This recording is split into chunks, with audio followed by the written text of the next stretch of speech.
তো জীবন ব্রাহ্মণ অভাবী বলে মহাদেবকে আরাধনা করেছে, মহাদেব দর্শন দিলেন। মহাদেব এসে ব্রাহ্মণ কি চাই বলছে, আমি একটু ধন চাই ভোলানাথ। ভোলানাথ বলছে, ব্রাহ্মণ আমার কাছে ধন কিছু নেই, আরে আমি তো ভিখারি, আমি শ্মশানে ঘাটে ঘুরে বেড়াই, আমার কাছে ধন থাকলে আমি শ্মশানে থাকছি? ব্রাহ্মণ বলছে, তোমাকে কষ্ট করে ডাকলাম এতদিন, তাহলে আমি বেকার হব? বলছে না, তোমাকে ধনের সন্ধান আমি বলে দেবো, কোথায় গেলে তুমি ধন পাবে। তুমি মধুময় শ্রী বৃন্দাবনে যাও, সেখানে গিয়ে দেখে একজন বাবাজি আছে, নাম সনাতন গোস্বামী। এই সনাতন গোস্বামীর কাছে তুমি দুহাত পেতে ভিক্ষা মাগো, দেখবে তোমাকে প্রচুর ধন দেবে আর তোমার আর অভাব থাকবে না। জয় রাধে। আচ্ছা, বাবাজিদের কাছে ধন থাকবে কি করি?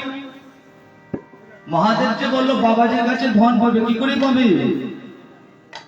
কোন বাবাজির কাছে থাকে, বাবাজিরা তো ভিক্ষা করছে, কিন্তু ভোলানাথ বলছে ওই সনাতন গোস্বামীর কাছে যাও। হ্যাঁ, এক সময় সনাতন গোস্বামী 52 লাখ বিঘার জমির মালিক ছিল।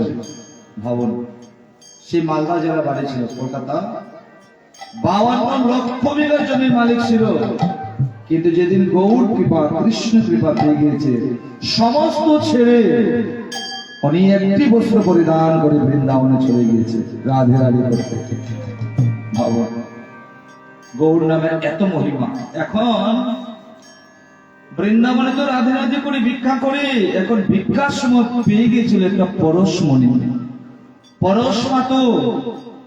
আর এটা কি করছে, বাবাজি একটি বালুর চরে লুকিয়ে রেখে দিয়েছে, যদি কোনো ভিখারি আসে তাকে দিয়ে দিবে। আর ওই জীবন ব্রাহ্মণ ওইদিন ওইখানে গেলেন। জীবন ব্রাহ্মণ গিয়ে বলছে, বাবা আপনার কাছে তো ধন আছে, আমাকে কিছু দাও। বলছে, না আমার কাছে তো কিছু নেই, আমি তো ভিখারি, আমি দীনদরিদ্র ভিখারি, আমার কাছে পাবি কোথায়? আমি তো রাধা কৃষ্ণ সেবা ভিক্ষা করে দিই। জানো আমি ভিক্ষা কি করে দিই? রাধা কৃষ্ণ সেবা। এই কেমন ভাবে রাধা কৃষ্ণ পূজা দিত। এই ঠাকুরের নাম ছিল রাধা মদন মোহন, সনাতন গোস্বামীর যে সেবিত বিগ্রহ। সনাতন গোস্বামী যখন পূজা দিত রুটি দিয়ে, ঠাকুর বলতো, সনাতন তো শুকনা পোড়া রুটি খেয়ে আমি আনন্দ পাই না। কি ভক্তি দেখো! পিতলের বিগ্রহ কথা বলছে, ভিক্ষা রুটি দিয়ে দেয়, বলছে সনাতন একটু তেল বা ঘি দিয়ে ভেজে দিতে পারিস না, রুটিটা খেয়ে একটু আনন্দ পাই। সনাতন গোস্বামী হচ্ছে, বাহ ঠাকুর, যখন আমি লক্ষ লক্ষ বিঘার জমির মালিক ছিলাম তখন তুমি আমার কাছে খেতে চাওনি, আজ ভিখারি আমি, কেউ তো ভিক্ষা দেয়, কেউ গালিও দেয়, এখন দিব কোথা থেকে? বলে বৃন্দাবনে যা, সে ব্রজবাসী মায়েদের কাছে গিয়ে ভিক্ষা চা, আর বলবি যখন রুটি দিবি একটু ঘি দিয়ে যেন মেখে দে। এবার যখন ঘি দিয়ে মেখে দিয়েছে, ঠাকুরকে বলছে, ঠাকুর খাও, এবার তো দিয়েছি ঘি দিয়ে। ঠাকুর খায়, আবার বলছে, সনাতন ঘি দিয়ে তুই দিয়েছিস ঘি, কিন্তু সেই রুটিতে লবণ নাই, লবণ ছাড়া খাওয়া যায় না। জয় রাধে হরি বল। ভাবো ভক্তির কি ভাব! আমরা তো এই যে বিগ্রহকে মাটির পুতলা ভেবে বসে থাকি, কিন্তু ভক্তের ডাকে সে মাটির থেকেও ভগবান প্রকট হয়ে চলে আসে। এই দেখো সনাতন গোস্বামী যখন লক্ষ লক্ষ বিঘার জমির মালিক ছিল, তখন ঠাকুর দর্শন পায়নি। আর যখন সব ছেড়ে ভিখারি হয়ে গিয়েছে, বৃন্দাবনে শুধু রাধে রাধে করে ভিক্ষা করছে, তখন ঠাকুর তাকে দর্শন দিয়েছে। তো সনাতন গোস্বামী বলছে, জীবন ব্রাহ্মণ ধনের জন্য যে এসেছে, দেব কোথা থেকে? আমার কাছে কিছু নেই। সনাতন গোস্বামীকে বলছে, তাহলে মহাদেব যে আমাকে বলেছে আপনার কাছে ধন আছে, কিন্তু ওই যে পরশমণি ছিল, মহিমা হলো লোহাকে লাগালে লোহা সোনা হয়ে যায়। তো সনাতন গোস্বামী মনে মনে ভাবছে, আমি একসময় জমিদার ছিলাম, কিন্তু এখন আমার জমিদারের দরকার নেই, আমি এখন কৃষ্ণ নিয়ে ভালো আছি। ভিক্ষা করেছে, আনন্দ পাচ্ছে, সেই আনন্দ জমিদারের মধ্যে নেই। কিন্তু ভিখারি আসলে সে পরশমণিটা দিয়ে দিল, তার কাজে লাগে। এখন যে দেখেছি লোকে তার মনে নেই। তো যখন বলছে বাবা ধন দা, হচ্ছে নাই, বলে মহাদেব বলেছে, বলে মহাদেব কিছু পূর্বের দিনের কথা বলেছিল, এখন তোমার নাই। এবার ব্রাহ্মণ খেতে খেতে চলে আসছে। হঠাৎ তার মনে করেছে, ওহো আমি তো একটু পরশমণি পেয়েছিলাম, কিন্তু আমি তো ভুলে গেছি, কিন্তু ভোলানো তো মনে আছে। ব্রাহ্মণ এসো, বলে আজ এসে কি হবে, তুমিও ভিখারি আমিও ভিখারি। হচ্ছে না, এবার আমার কাছে ধন আছে। তো যেখানে লুকিয়ে ছিল বালির চরে যমুনার পরে, বলছে বালিটা করলো, করলে এখানে তুমি ধন পেয়ে যাবে। এখন করছে, কিছু পাইনি, কিছু পাননি, বলে না, বলে অনেকদিন আগে দেখা তো, কিন্তু মনেও পড়ছে না ঠিক। বলে আরেকটি জায়গা করো, করেছেন তাই। বলে আপনি করতে পারছেন না, আমাকে দিয়ে কষ্ট দিচ্ছেন যে। বলছে দেখো না, আমি করতে জানি কেন জানো, এটা যদি শোয়া আমার মা লেগে যায় হাতে তোলার সময়, তাহলে মাসে ঠান্ডা আমার আবার স্নান করতে হবে। খেতে খেতে আমার বয়স হয়েছে, আর আমার একটা মাত্র কাপড় আর নাই, বিজনেস লাগাবো, তাই আমি এটা চলতে চাই।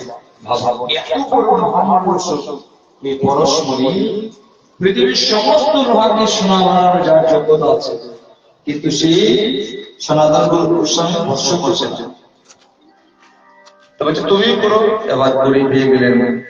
বলছে বসে পরশমণি তুমি বাড়িতে নিয়ে যাও, সারা গ্রামবাসী এবার ধনী হয়ে যাবে। এখন ভিখারি মানুষ যখন ধন পেয়েছে, কিভাবে লাভ দিবে তার গোষ্ঠী নেই। এবার ভোলানাথের নাম করে করে ঘুরে দিয়ে দিচ্ছে। কিছু সময় যাওয়ার পর তার মাথার মধ্যে বুদ্ধি আসলো, কি মনে মনে ভাবছে, আমি যে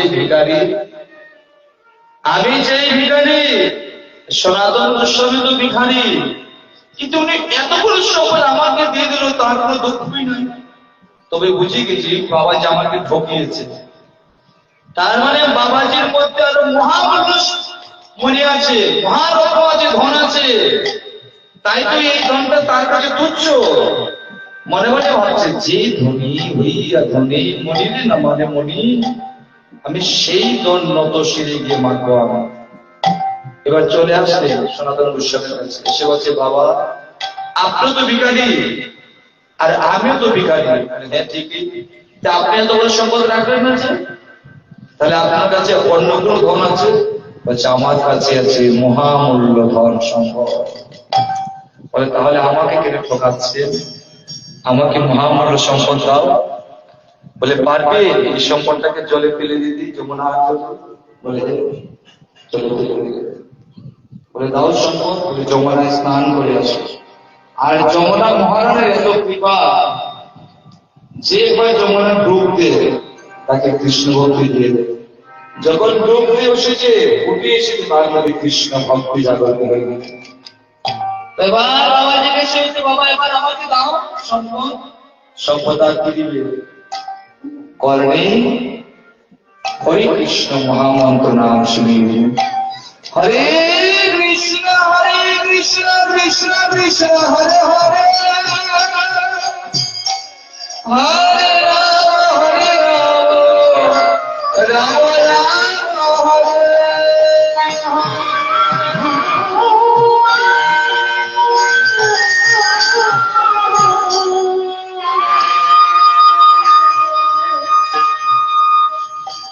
এইটাকে মহামূল্য সম্পদের হরি কৃষ্ণ নাম। কিন্তু যখন গুরুদেবের কাছ থেকে কৃষ্ণ ভক্তি পেয়ে গেলেন, তার আর কোনো অভাবই নাই। সারাক্ষণ রাধে রাধে কৃষ্ণ কৃষ্ণ করে, আর খাবার এসে এমনি জোগাড় হয়ে যাবে। তবে একটু পরে কথাগুলো বলছি, কৃষ্ণ নাম রাধা নাম করলে কি করে খাবার আসে। এখন একটু ভোগারতি করে নি, ভোগারতি লেগেছে। মায়ের সবাই মিলে একটু ধরি, সবাই সবাই ধরে দেবেন। ভজপতিতা উত্তরায়ণ শ্রী গৌরহরি,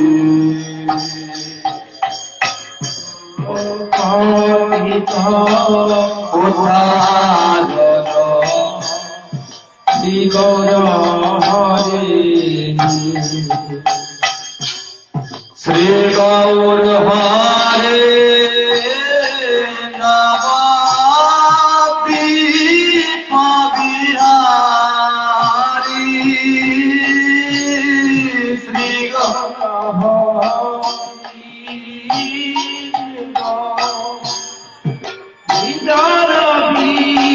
বিহারি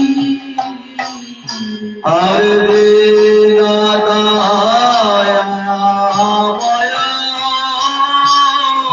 শিব হিতকারে হরে হরে দাদায়া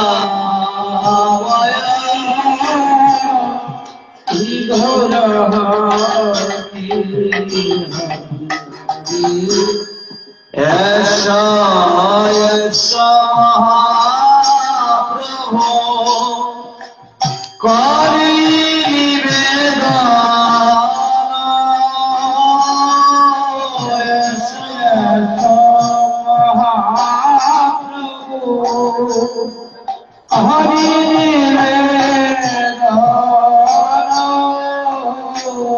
हरे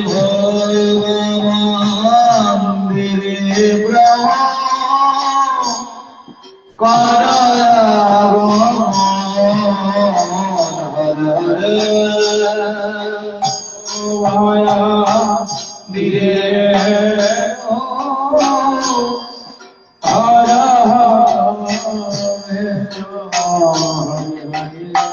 ब्रह्म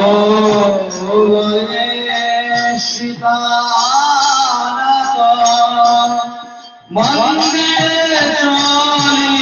चलिला प्रभु गए सीता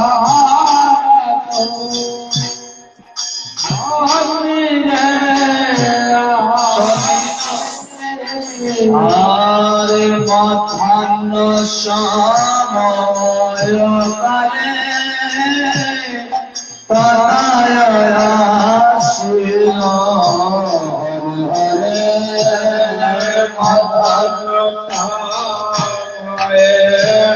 हरे